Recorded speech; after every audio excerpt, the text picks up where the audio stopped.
হচ্ছে এটা? দেখুন, আজকে বাংলার মুখ্যমন্ত্রী শুভেন্দু অধিকারী মহাশয় আরামবাগ এসেছিলেন। আপনারা সকলেই জানেন যে বর্ষাকাল এবছর আষাঢ় মাস থেকে ভাদ্র মাস পড়ে গেল।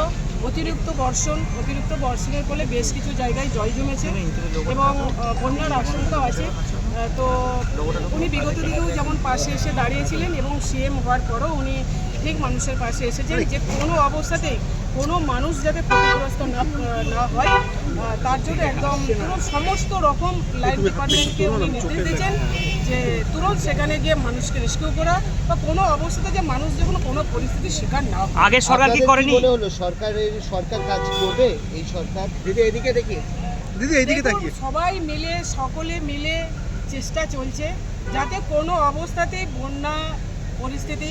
দেখুন, উনি নিজেও বলেছেন যে বাঁধ উপছে যদি জল যায় সেখানে কারুরই হাত নেই, আর যদি কোনো গাফলতি থাকে তাহলে সেখানে পানিশমেন্ট নিতে হবে। উনি পরিষ্কারভাবে বলেছেন কাজ ঠিক সময় ঠিকভাবে যদি কাজটা কমপ্লিট করা হয় তাহলে মানুষ দুর্ভোগে কম পড়বেন। এটা উনি বারবার এটা উনি বলেছেন যারা লাইন ডিপার্টমেন্টে ছিলেন। বিশেষ করে উনি ইরিগেশনের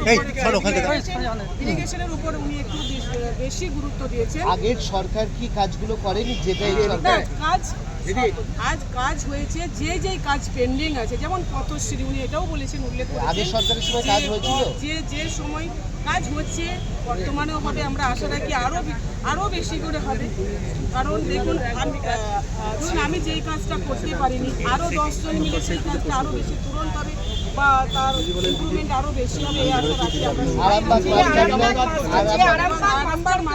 আরামবাগ মাস্টার প্ল্যানের উপরে জোর দেওয়া হয়েছে। যে বিধায়করা ছিলেন পুরসভা থেকে শুরু করে খানাপুর থেকে শুরু করে প্রত্যেক বিধায়কই কথাটা বলেছেন যে আরামবাগ মাস্টার প্ল্যান আরও বেশি এবং আরামবাগ মাস্টার প্ল্যানের জন্য উনি ভালোই কিছু একটা বলেছেন। সেটা আপনারা আরও আগামী দিনে আপনারা সবাই সেটা জানতে পারবেন। এবং রামকৃষ্ণ সেতু যেটা আছে ওটাও, এছাড়া আরও যে বাঁশের ব্রিজ, খানাকুলে যে বাঁশের ব্রিজ সেগুলো নষ্ট হচ্ছে সেটা কীভাবে রিকভারি করা যায় সমস্ত ডিপার্টমেন্টকে। আগের সরকার কি কোন ডিপার্টমেন্ট থেকে কতটা করা যায়, যে কোনো ডিপার্টমেন্ট থেকে কাজ করানোর জন্য একাধিক নদী রয়েছে আরামবাগ খানাকুলে।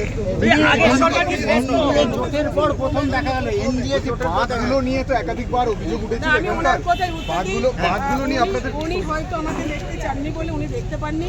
আমি বাড়ি থেকেই কাজ করছি। আরামবাগ গেছিলাম, সব জায়গাতেই আরামবাগ হসপিটাল গেছিলাম, সব জায়গায় গেছি। অসুস্থতা কাটে আবার মাঝখানে আরামবাগে যে মাস্টার প্ল্যান করা হলো, আগের সরকার তো এইভাবে বিষয়ে কোনো চিন্তা ভাবনা করেনি। আরামবাগ মাস্টার প্ল্যান ছিল ঘাটার মাস্টার প্ল্যানের সাথে ছিল যুক্ত। সেটা আমি তো বললাম, দেখুন যখন কাজ হবে সেটা আপনারাও পরিষ্কারভাবে জানতে পারবেন। মেনলি যে এখন যে বর্ষা যেটা চলছে, আমি আবারও বলছি, উনি বলেছেন যে বাঁধ উঠছে যদি জল যায় সেটা আমাদের কারোরই হাত নেই। কিন্তু যে কাজগুলো যদি কোথাও যদি পেন্ডিং থাকে বা তুরন্ত যদি কোথাও ধরুন, যেটা ঘোগ আমরা বাংলায় যেটা ঘোগ পড়া বলি, ঘোগ পড়লে দেখবেন আরও সেগুলো তাড়াতাড়ি করে ভাতটা খেয়ে যায়। সেই ধরনের ভাতগুলোকে আরও যাতে সুদৃঢ় করা যায়, যেহেতু বর্ষাকাল চলছে। বিধানসভার আগে একাধিক দুর্নীতির অভিযোগ উঠেছিল আপনাদের সময় যখন সরকার ছিল, সেই সময় এত দুর্নীতি হয়েছিল, এটা কি মানে না? কিসের দুর্নীতি? বাঁধ নির্মাণ করার ক্ষেত্রে নির্মাণ ক্ষেত্রে এখনো তো পেন্ডিং কোথাও কমপ্লিট। ইরিগেশনের যিনি ছিলেন আজকে উনি বললেন আমি তো কাজ কমপ্লিট করে দিয়েছি। উনি তো সিএমের সাথে বললেন যে কমপ্লিট হয়ে গেছে, আবার কিছু টেন্ডার হয়েছে সেগুলো কাজ শুরু। কিন্তু আদৌ কি কমপ্লিট হয়েছে? দেখুন, উনি সেটা বলেছেন।